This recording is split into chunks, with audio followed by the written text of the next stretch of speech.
Well, we hope you enjoyed that right there. There goes the National Park Police helicopter.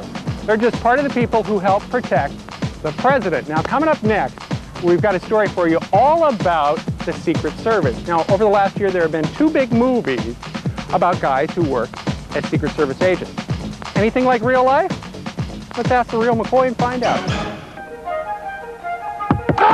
It's no secret that the movies have shown Secret Service agents all sorts of ways. Like in the new movie, Guarding Tess. I need a price check in LeSueur baby peas. Repeat, LeSueur baby peas.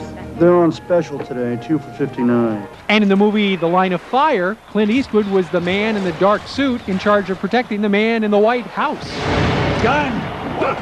Get down! Get down! And the man behind those men is Carl Meyer, the technical advisor to both movies and a real-life agent who made sure everything was realistic, down to the smallest detail.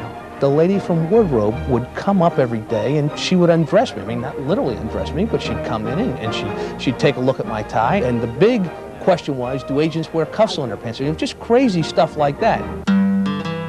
The Secret Service was started by Abraham Lincoln in 1865, not to protect the president, but to catch counterfeiters, people who make bogus bucks.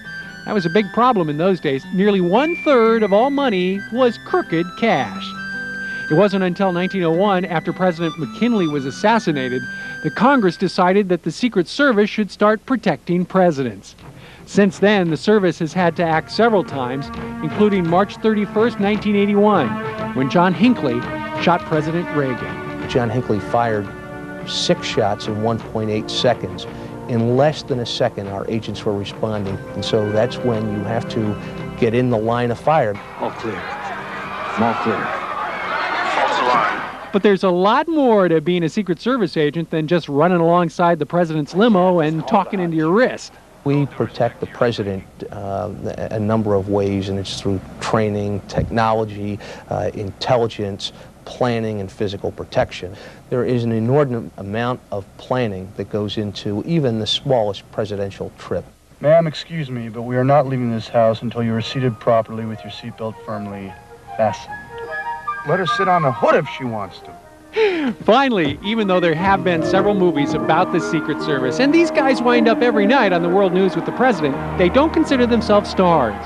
They actually seem quite normal. They seem almost to blend into the background, which I think is part of their power.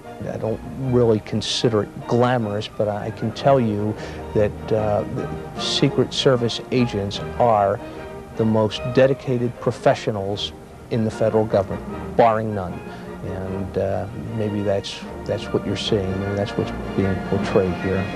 Bobby, it's a 2-for-1 thing, so I suggest you go ahead and get both. Copy that, Doug, but I believe we've lost interest in peas. Repeat, lost interest in peas. Canned goods out. Well, we hope you enjoyed that story, and we hope you enjoy the beautiful cherry blossoms. As you can see, they're in full bloom here alongside the tidal basin. Did you realize that the cherry trees